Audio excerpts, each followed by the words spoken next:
사람의 마음은 중요하죠.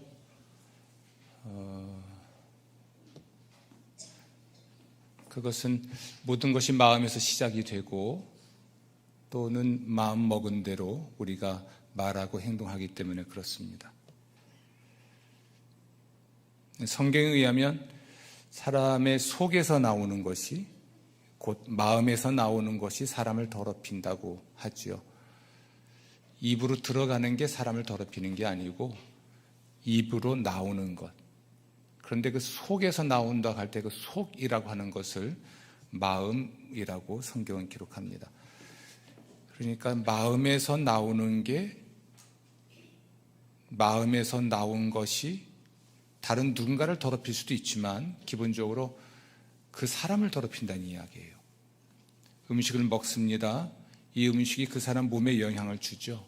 그런 것처럼 마음에서 나온 게 그 사람을 더럽힐 수 있습니다.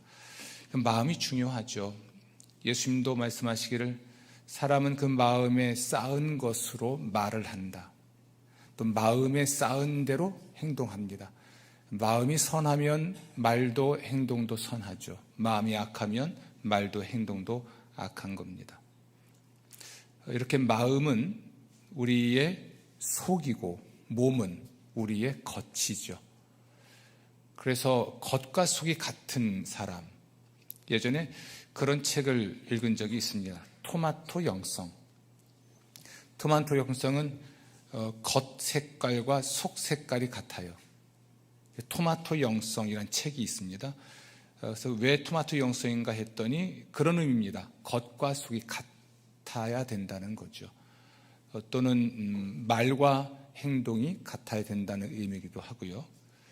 좀 조심스럽습니다만 달리 표현할 방법이 또 없으니까 수박 영성이 있습니다. 수박 영성은 겉은 파란색인데 속은 빨갛거나 노랗거나 그러니까 겉과 속이 다르죠. 겉과 속이 일치하지 않기 때문에 이 사람은 수박 영성이라고 할 수 있을 겁니다. 그것은 마음의 중요성을 의미하는 것이기도 하고 우리 마음을 잘 다스려야 할 것도 이야기하는 것입니다. 그래서 성경은 우리가 지켜야 될 것이 참 많이 있지만 그 중에서 무엇을 지키는 게 제일 중요해요? 마음을 지키는 것이 제일 중요하다고 말을 하죠. 오늘 우리는 예수 믿는 사람들의 마음에 관한 이야기를 하려고 합니다. 이야기는 예수님의 제자들이 배를 타고 갈릴리 호수를 건너다가 풍랑을 만났습니다. 노를 힘겹게 저어도 한 치 앞도 앞으로 갈 수 없을 만큼 힘들었죠. 그런데 제자들을 먼저 배 태워 보내신 예수님이 산에 기도하러 가셨고 그 산에 계시던 예수님이 내려와서 바다를 걸어서 제자들에게 오셨다라는 이야기입니다. 말도 안 되는 이야기죠. 근데 이 일과 관련해서 예수님이 바다를 걸어서 제자들에게 오신 이 일과 관련해서 이런 결론을 마가는 내리고 있습니다. 왜 마가라고 하는 사람은 이 사건을 기록했을까? 혹은 하나님은 왜 이 이야기를 꼭 여기에 끼워 넣었을까? 6장 51절 보면 배에 올라 그들에게 가시니 바람이 그치는지라. 바람이 불었습니다. 파도가 일었죠. 그리고 이 파도로 인해서 바람으로 인해서 제자들은 48절 보면 힘겹게 노를 저었습니다. 힘겹게 노를 저었어요. 근데 재미있는 이야기를 좀 시간 순서대로 해볼게요. 사실 이 일은 47절 저물매라는 말이 있습니다. 저물매 배는 바다 가운데 있었죠. 저물기 전에 제자들은 배를 타고 바다로 표현된 갈릴리 호수를 건너가고 있었습니다. 그러다가 해가 저문 것이죠. 예수님이 제자들에게 오신 시간은 사경이라고 되어 있습니다. 사경. 48절 밤 사경쯤이라고 되어 있습니다. 유대인들은 해가 지는 6시부터 해가 뜨는 아침까지 총 12시간 정도를 1경, 2경, 3경, 4경으로 나눴습니다. 이 사경이니까 결국 새벽 3시에서 6시 어간인 듯 보입니다. 이 제자들은 바람이 거스르는 까닭에 노를 저었지만 힘겨웠는데 지금 짧게는 한 9시간, 길게는 10시간, 11시간 이상을 바다에서 있는 거예요. 이 갈릴리 호수가 그렇게 12시간씩 노를 저어서 갈 만한 크기는 아닙니다. 또 얼마만큼 그들이 갔냐면 마태복음에 의하면 수리를 갔다 이렇게 되어 있습니다. 수리. 그것을 지금으로 환산하면 짧게는 3km, 길게는 한 4km쯤 되는 거죠. 그러니까 노를 저어서 한 4km쯤 갔어요. 육지에서 한 4km쯤 떨어진 바다 한가운데서 바람이 불었고 이 광풍입니다. 그래서 파도가 일었고 노를 저었는데 그냥 그렇게 한 치 앞도 앞으로 가지 못하고 뱅뱅뱅 돌고 있는 것 같습니다. 그런데 예수님이 밤 사경쯤에 바다로 걸어서 제자들에게 오신 거죠. 그리고 예수님이 배에 올라가시니까 바람이 그쳤어요. 그래서 제자들이 마음이 심히 놀랐습니다. 저희 마음이라고 하는 것은 놀라는 기능이 있어요. 초자연적인 일을 보면 놀랍니다. 경이로워하기도 하고 혹은 의심하기도 하죠. 마음이 그런 곳이죠. 그런데 52절, 이는 그들이 그 떡대시던 일을 깨닫지 못하고 도리어 그 마음이 어찌 됐죠? 둔하여졌습니다. 마음은 둔해지기도 합니다. 이게 둔해졌다는 이야기는 고집스러워졌다는 의미이기도 합니다. 이게 딱딱하게 굳어져서 어떤 것도 받아들일 수 없는 상태가 되는 것이거든요. 예수님 제자들의 마음이 지금 둔해진 겁니다. 마음은 둔해지기도 하고 때로는 부드러워지기도 하겠죠. 그런데 이 마음은 52절 깨닫기도 하고 깨닫지 못하기도 합니다. 우리가 머리로 깨닫는다고 하지만 사실은 깨달음을 이야기할 때는 마음으로 깨달았다 이렇게 얘기를 하죠. 더군다나 놀랐다라고 하는 이 말 또는 마태복음에 의하면 베드로는 의심했다라는 그 꾸지람을 듣는데 이 마음은 믿는 기능도 있고 의심하는 기능도 있습니다. 마음이 중요해요, 중요하죠. 마음으로 깨닫기도 하고 깨닫지도 못하고 깨닫는 마음이 있는 사람 그리고 부드러운 마음이 있는 사람은 일반적으로 말하면 다른 사람의 의견도 수용을 하고 자기의 고집을 버릴 수도 있습니다. 그러나 마음이 굳어버린 사람, 굳은 마음을 가진 사람, 단단한 마음을 가진 사람은 다른 사람의 의견을 수용하지 못하게 되죠. 이 나이가 들어가면 고집이 생기는 것 같습니다. 저 같은 사람은 특히 위험할 수 있는데요. 제가 맨날 자랑하잖아요. 자랑할 것도 아닌데 박사님이시잖아요. 이제 나이가 60이 넘어갔습니다. 목회한 지가 벌써 수십 년이 지났어요. 또 교수들이든 목회자들이든 앉혀놓고 가르치는 일을 오랫동안 해오기도 했죠. 그러니 항상 내가 옳죠. 이 나이 들어가면서 사람이 고약해진다는 것은 고집스러워진다는 이야기예요. 남의 말 들을 줄 모르고 내 인생 경험이 전부니까 맨날 뭐라고 하죠? 옛날에는 꼰대 짓 한다고 하죠. 그러는 거예요. 제가 제일 경계하는 것 중에 하나이기도 합니다. 일반적으로는 이런 마음이 고집스러워지지 않고 그리고 좀 고약하게 나이가 들지 않으려면 독서를 하라 이렇게 말을 합니다. 독서를 통해서 마음을 일깨우는 거죠. 그리고 생각의 지평을 넓히고 세상에 대한 식견을 자꾸 넓혀가지 않으면 자기가 경험한 것이 절대적이고 자기가 아는 것이 절대적이라고 생각을 하는 겁니다.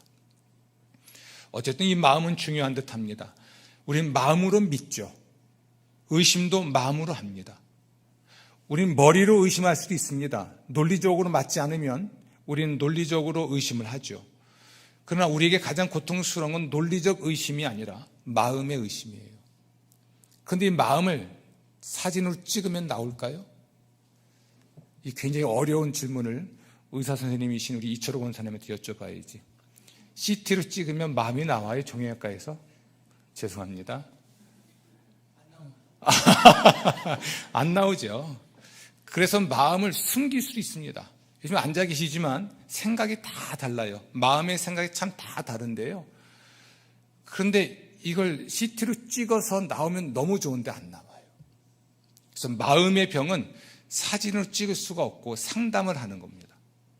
만나서 얼굴과 얼굴을 맞대고 그 사람의 바디랭귀지, 말할 때의 눈동자, 말할 때의 그 표정, 말할 때의 태도, 또 말할 때의 그 손동작, 뭐 이런 것들, 어떤 분 다리 떨기도 하고요. 뭐 이런 걸 보면서 상담자는 내담자를 아주 주의 있게 살핍니다. 들리는 말 말고 말 이면에 있는 그의 마음을 읽고 싶은 거죠. 그래서 이 마음이 아픈, 마음이 고장난 사람을 상담하는 이 정신과 의사들은 상당히 고도의 훈련을 받은 사람들이고, 그분들은 일정 기간이 지나면 반드시 그 사람들도 상담을 통해서 자신의 마음을 점검해야 합니다. 제가 지금 하는 이야기는 마음이 그만큼 중요하다는 것이죠.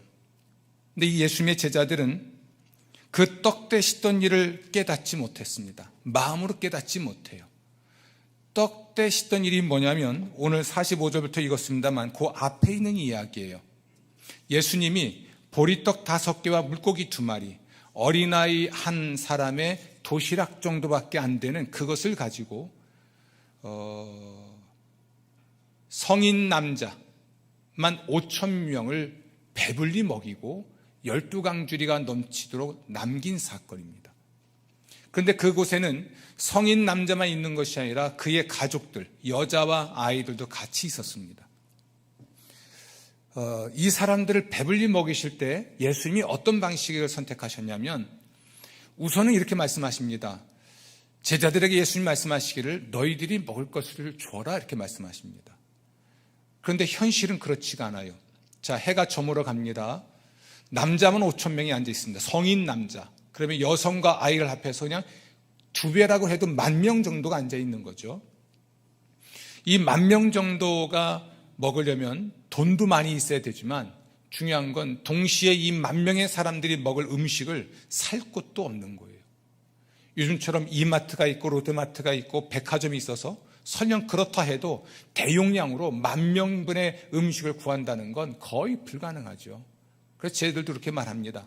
해는 저물었고 돈도 없고 음식도 없고 이곳은 빈들이니 어떻게 가능합니까? 라고 반문을 했죠.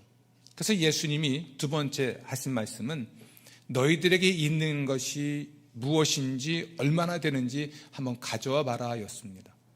제자들이 가져온 것은 보리떡 5개와 물고기 2마리 뿐이었죠. 자, 이제 드디어 예수님이 이것을 들어 축복기도 하시고 제자들에게 나눠주십니다. 여러분, 예수님이 직접 나눠주신 게 아닙니다.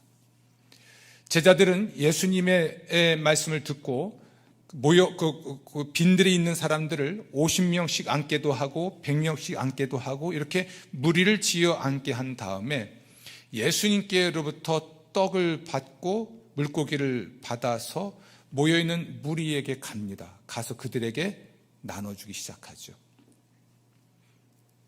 그런데 보리떡 5개하고 물고기 2마리는 어린아이 1명의 도시락 정도라고 했어요. 그런데 이것이 끊이지 않고 배급이 되는 거예요. 별로 감동이 없군요. 현실성이 없으니까. 근데 저는 주목하는 건 예수님의 방식이에요. 제자들에게 말씀하시기를 너희가 주어라 라고 말씀하셨고 없다 하니 있는 게 뭔지 알아봐라 라고 말씀하셨고 누구에게? 제자들에게. 무리들을 앉히는 것도 제자들을 시켜 앉히고 예수님이 직접 한 명 한 명 5,000명의 남자들에게 또는 여성들에게 아이들에게 음식을 나눠주신 것이 아니라 그의 제자들에게 나눠주게 하신 겁니다. 예수님이 이것을 들어 축복기도 하시고 제자들에게 먼저 떼어주시고 제자들이 그것을 가지고 가서 무리들에게 나눠주고 있었는데 이 일을 그들은 보았지만 자기들의 손으로 직접 한 일이었지만 깨닫지를 못합니다. 여러분, 그들은 처음부터 깨닫지 못했는지는 알 수 없으나 저는 오늘 이 이야기, 예수님이 바다 위로 걸어서 가신 이 이야기와 관련 지어볼 때 뭔가 마음이 고장났다고 생각이 듭니다. 무엇이 이들의 마음을 고장나게 했을까? 우선 오병이어의 기적을 통해서 제자들이 깨달아야 할 것은 예수님의 정체에 대한 겁니다. 예수님은 하나님의 아들이시다. 그분은 사람들을 불쌍히 여기시는 분이시고 그리고 그들의 필요를 돌보시는 분이다. 그렇게 할 수 있는 능력도 있는 분이다. 그러니까 예수님의 정체를 깨달아야만 했던 것이죠. 예수는 하나님의 아들이시다. 그러므로 사람을 불쌍히 여기시고 사람을 구원할 수 있는 권능이 있으신 분이다. 아멘. 그리고 그들을 정말 구원하시는, 배고픈 사람에게는 먹을 것을 주시고 병든 자는 고치시고 귀신 들린 자로부터는 귀신을 쫓아내시고 무지한 자들은 일깨우시는 하나님의 구원자다. 이 진리를 깨달아야만 했죠. 물론 그들은 그 깨달음이 있었을 것으로 저는 보입니다. 이 말씀의 전체 맥락으로 보면 하나의 중요한 사건이 이들의 마음을 고장나게 한 것 같습니다. 그것은 바다 한가운데서이든 어디서든 그날 예수님을 모시지 않고 또는 예수님이 계시지 않은 상태로 배를 타고 가다가 바람을 만났고 그 바다로 인해서 파도를 겪었고 파도에 물이 배에 들어와서 생사의 기로에 섰을 때였습니다. 이걸 이렇게 말할 수 있겠죠. 인생의 위기가 닥치면 마음이 고장날 수 있습니다. 마음의 믿음, 예수님에 대한 신뢰가 형성되는 곳이 마음인데 이 마음이 고장나는 거예요. 이 마음으로 예수님이 누구이신지에 대해서 의구심이 생겨나는 것입니다. 의구심이 생겨나죠. 그날 예수님이 산에서 내려오셔서 바다를 걸어서 제자들에게 오십니다.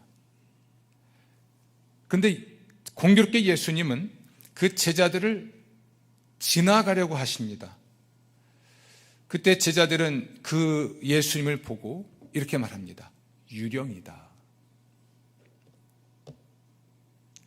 있을 수 없는 일이죠. 여러분, 예수님이 지금 어디에 계셔야 정상일까요? 산에 계셔야 됩니다. 예수님은 오병이어의 기적을 보이신 후에 재촉해서 제자들을 배 태워 먼저 보내시고 무리는 해산시키신 다음에 산에 올라가셨거든요. 기도하러 산에 가셨으니까 예수님이 지금 어디 계셔야 되냐면 산에 계셔야 됩니다. 적어도 2, 3km 떨어진 육지에 계셔야 됩니다. 그런데 그 예수님이 지금 바다를 걸어서 자기들에게 오고 있잖아요. 이건 현실성이 없는 이야기예요. 그래서 그들이 내릴 수 있는 합리적 판단은 그는 실제가 아니고 유령일 수밖에 없는 거죠. 여러분, 예수님께서 방금 전에 오병이어의 기적을 보이셨잖아요. 초자연적인 일입니다. 자연의 순리를 거스르는 일이죠. 이걸 넘어서는 일이죠. 그래서 그 자리에서는 예수가 하나님의 아들이시라는 고백을 할 수밖에 없었습니다. 하나님의 아들이시니까 오병이어 가지고 어린아이의 도시락 정도를 가지고 성인 남자만 5,000명을 배불리 먹이시고 12광줄이 가득하도록 넘치도록 거둘 수 있게 하신 분이다. 그런데 이 믿음이 흔들리는 거예요. 그때 겪었던 일, 그때 보았던 그 일은 마치 실제가 아니고 유령인 것처럼 느껴졌듯이 그때 일은 그냥 그때 일인 거예요. 우연이었거나 아예 없었던 일이었거나. 여러분, 누군가가 기적적으로 하나님의 치료를 받고 구원받았다 그러면 액면 그대로 문자 그대로 믿어지십니까?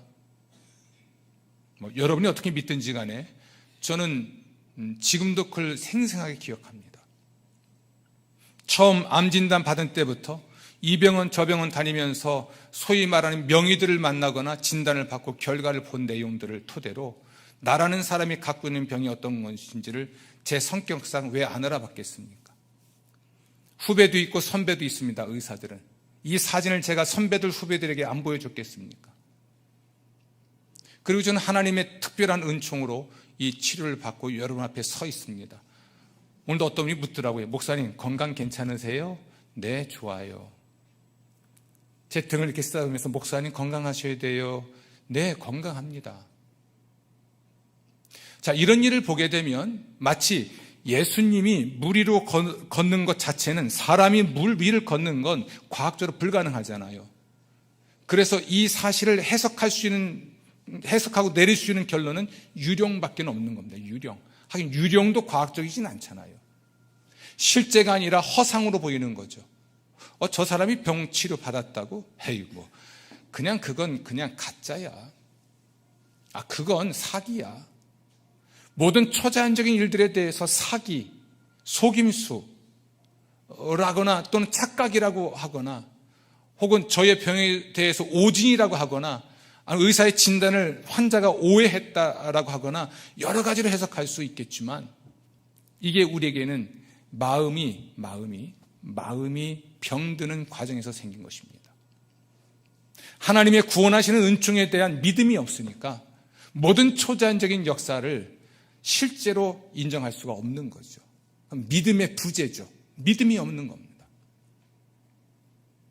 베드로가 정말 주님이시군요 라고 깜짝 놀라서 그러면 저를 오라고 하시면 제가 주님께 가겠습니다, 이런 말을 베드로는 하게 되거든요.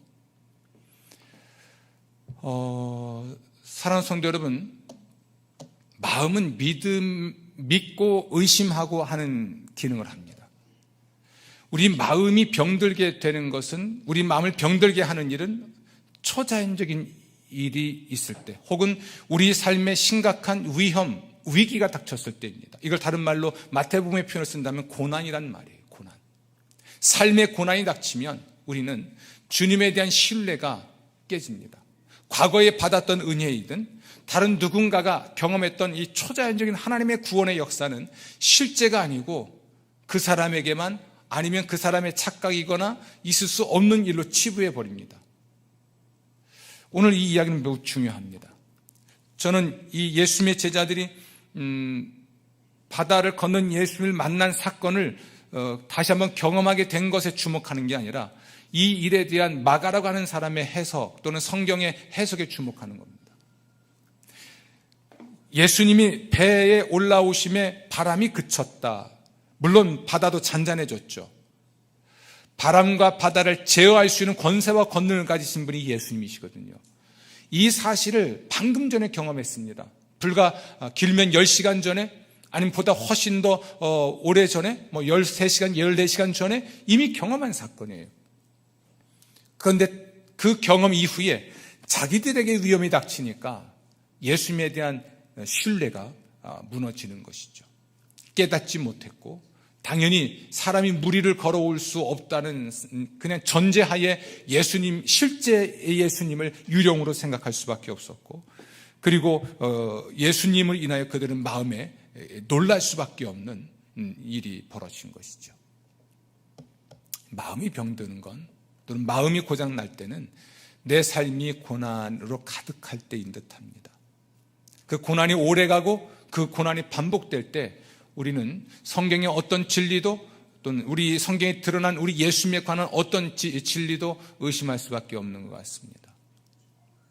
그래서 역설적이게도 여기에 우리 마음의 고장난 마음을 고치는 방법이 있습니다. 자, 고난 앞에서 내 마음이, 주님에 대한 신뢰가 무너지고 내 마음이 병이 들었을 때 어떻게 이 병든 마음을 고칠 수 있을까요? 생각보다 단순합니다. 여러분, 과거에 여러분이 받았던 은혜에 대한 기억을 되살려야 합니다. 그 받은 은혜를 되살리면서 기억해야 될 건 내가 좋아졌다라는 것이 아니라 누가 나를 구원했는가이죠. 하나님을 기억해야 됩니다. 그분은 어제나 오늘이나 영원토록 동일하신 분이죠. 과거에 나를 구원하셨다면 지금도 나를 구원하실 분입니다. 아멘. 지금의 고난은 과거의 고난보다 사실들은 크지 않을 수도 있어요. 그런데 우리는 항상 지금 겪는 고난이 내가 인생에서 겪은 가장 큰 고난이에요. 우리는 객관성을 잃어버릴 수 있거든요. 그래서 이 고장난 마음, 깨닫지 못한 마음을 일깨우는 방식은 내가 받은 은혜들을 기억하는 거예요. 여러분, 기억을 위해서라도 여러분이 받은 은혜는 꼭 기록하십시오. 아멘. 기억을 위해 기록합니다. 기억을 기록하라. 그래야 기억합니다. 저는 지금도 너무 힘들고 어려운 때가 있으면, 또 새벽에 잠에서 깨어나면 힘든 시간을 보낼 때 제가 이 병에 걸렸고 그리고 치료받았던 그 시간들, 지지난해의 4월 말부터 9월까지 썼던 일기를 다시 꺼내봅니다. 첫날 진단받았던 날, 그날 금요일이었는데 와서 아무렇지도 않은 듯이 주일날 설교하고 주일날 오후에 다시 정밀검사를 위해서 입원을 했던 것, 또 여러분에게 아무 말도 하지 않고 주일 설교 잘 마치고 다음날 수술을 위해서 아내와 함께 다시 병원을 가던 날들, 그때의 내 마음들, 홀로 병원에 있으면서 종합검진이든 정밀검사를 받고 본스캔을 하고 생체 조직을 떼내는 일도 하고 그때의 고통의 크기들, 이런 것들을 기록해 놓고, 또 한편에서는 그때마다 하나님이 주셨던 말씀들을 기록해 놓고 그때 받았던 말씀을 토대로 지금의 나를 돌아보는 일을 합니다. 그럼 기억이 살아나요. 그리고 지금의 고난을 대하는 태도가 조금 바뀝니다. 그러나 결정적으로 중요한 기록은 성경입니다. 오늘도 이 사건은 예수님이 세상에 계실 때 보여주셨던 실제의 사건입니다. 그냥 우화가 아닙니다. 예수님은 이렇게 바다 한가운데서 오도 가도 못하는 제자들을 찾아오셨고 그들과 함께 계셨고 그들을 구원하셨죠. 하나님 말씀, 하나님이 역사 속에서 또는 개인의 인생을 통해서 하셨던 그 수많은 일들과 그분이 주셨던 그 수많은 말씀들, 그것을 제가 기억하면서 저의 믿음을 일깨우긴 하죠. 그래서 여러분, 믿음은 들음에서 형성됩니다. 하나님 말씀을 들을 때 믿음이 형성되는 거예요. 믿음은 마음으로 믿는 것인데 이 마음의 신뢰, 우리 예수님에 대한 마음의 신뢰가 무너지는 건, 신뢰가 사라지게 되는 건 삶의 고난이거든요. 삶의 역경이거든요. 이것 때문에 하나님의 존재를 의심하고 하나님의 능력을 의심하고 하나님의 사랑을 의심하는데요, 제자들은 방금 전에 겪었던 오병이의 기적 사건을 겪었음에도 그것을 통해서 예수의 정체에 대한 진리를 깨닫지 못하고 또다시 어려워지니까 의심하고 그렇게 마음이 둔해진 채로 어려움을 경험했던 것입니다. 여러분, 기억을 일깨우십시오. 과거에 정말 힘들었던 시절을 기억하고 그 시간을 어떻게 견뎠는지를 돌아보는 지혜가 필요합니다. 어제도 신방을 하면서 그냥 마음으로 많이 울었습니다. 그렇게 힘든 시간을 보낸 우리 성도들을 보면서 그 시간이 너무 힘들었구나, 근데 잘 견뎠구나, 그 시간을 기억할 때 또 우시더라고요. 그 우는 모습을 보고 저도 울고, 그런데 그 시간을 어떻게 견뎠는지를 다시 기억하면서 앞으로 닥칠 어려움이 있어도 또 견딜 수 있을 것 같은 생각이 저는 들더라고요. 나의 주관적인, 또 나 혼자 개인적인 어떤 고난을 이겨냈던 그 시간들 속에서 하나님이 어떻게 나와 함께 하셨고 어떻게 나를 도우셨고 어떻게 나를 구원하셨는지를 기억해내는 건 그 병든 마음을 고치는데 매우 중요한 일이 될 수 있습니다. 오늘 말씀은 의미심장한 표현이 몇 개가 나옵니다.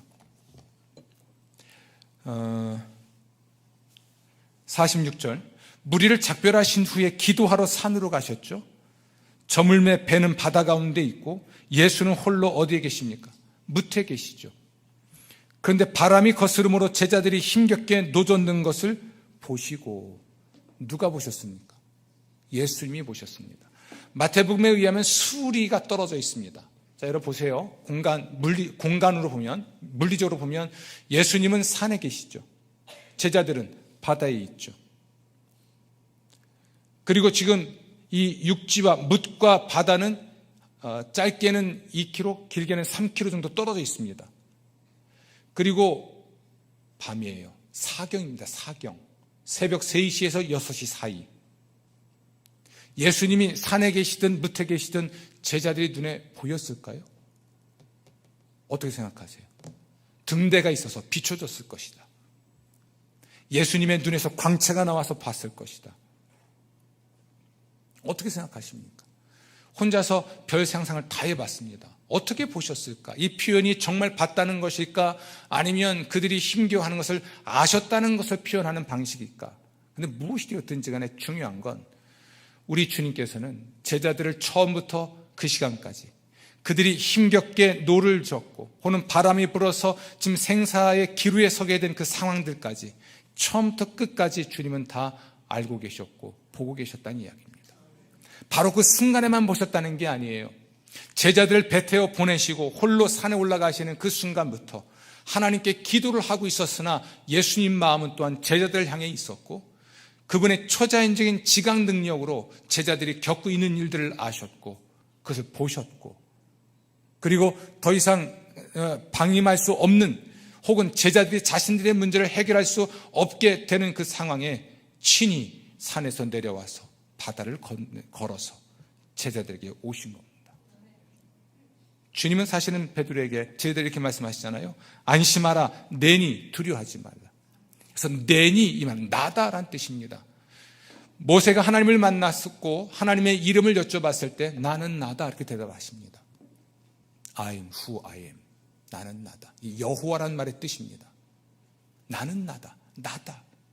이 말의 의미는 내가 거기 있다. 내가 항상 너희의 삶의 자리에 있다. 그러니까 하나님은 모든 곳에 계신 분인 것이죠. 모든 곳에 계시기 때문에 모든 것을 아십니다. 예수님의 이 말씀에는 그분이 하나님이심을 우리에게 보여주는 말씀입니다. 나다. 내가 너희를 배 태워 보낼 때도, 내가 산에 올라가서 기도할 때도, 너희들이 편안하게 노를 저을 때도, 너희들이 바람을 만나 힘겹게 노를 젓는 순간에도, 너희들이 생사의 기루에 선 그 순간에도, 너희들이 이 문제를 해결하기 위해서 정말 고군분투하는 그 순간에도, 발버둥 치는 그 순간에도 나는 거기 있었고, 그리고 내가 너에게 왔고 이제 내가 너희를 구원할 것이다. 아멘. 보셨다는 말과 나다라는 이 말, 그리고 주님이 그들의 구원을 위해 행동하시면서 하신 말씀, 안심하라, 두려워하지 말라. 이 말씀을 오늘 우리 주님이 우리에게도 하십니다. 사랑하는 성도 여러분, 바람이 뭘 의미하든지 간에 제자들이 타고 있는 배, 그들이 지금 가고 있는 그 바다, 호수죠.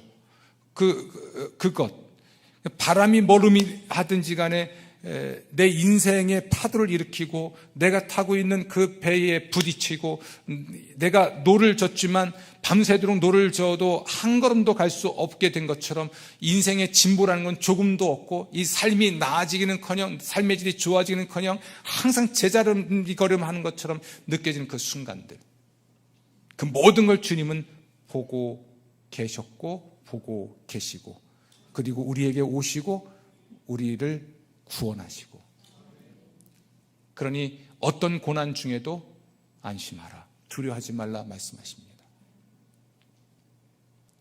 저는 베드로의 만용에 가까운 이 호기로움을 또는 용기를 봅니다. 주님이시군요. 그럼 제가 그리 갈게요.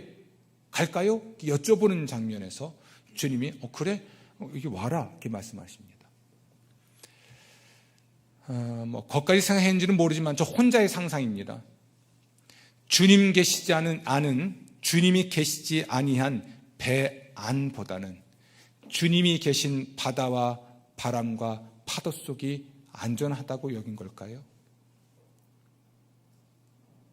제가 주목한 건 주님은 우리 인생을 위협하는 거대한 폭풍우 속에 계신 분이세요. 그곳으로 오라고 부르시기도 합니다. 고난을 피하라고 말씀하시지 않죠. 우리가 고난을 피하게 하시지도 않습니다. 때로는 더 혹독한 그 고난의 중심에 계시면서 우리를 그곳으로 부르시기도 합니다. 그런데 우리 주님이 바람을 지배하시잖아요. 바다를 지배하시잖아요. 제어하시잖아요. 그분이 계신 지옥이 그분이 없는 천국보다 낫다. 이게 진리입니다. 왜냐하면 그분 계신 곳이 천국이니까. 사랑하는 성도 여러분, 고난을 피하려 하기보다 고난 속에 계신 주님께 나아가고 주님이 그 고난의 가장 깊숙한 곳에 계시면서 나와 함께 하시고 결국 나를 구원하신다는 믿음을 갖고 안심하십시오. 2024년 한 해 안심하세요. 두려워하지 마십시오. 삶이 여러분을 속인다 해도, 세상이 여러분을 위협한다 해도 안심하십시오. 두려워하지 마십시오. I am who I am. 나다. 나는 너의 삶의 자리에 있다. 인생의 가장 혹독한 시련의 순간에도 나는 거기에 있고 함께 있다. 아멘. 옆사람 손을 잡아주십시오. 안심하십시오. 안심하십시오. 네. 두려워하지 마십시오. 네. 할렐루야. 왜 그럴까요? 고난이 없어서가 아닙니다. 주님 함께 계십니다. 그리고 눈에 서치를 켜시고 보고 계세요. 그분이 보시지 못한 건 아무것도 없습니다. 그분이 구원할 수 없는 일은 아무것도 없습니다. 주님이 하십니다. 마음을 고치는 연습, 마음의 훈련이 올 한 해 또 있기를 기원합니다.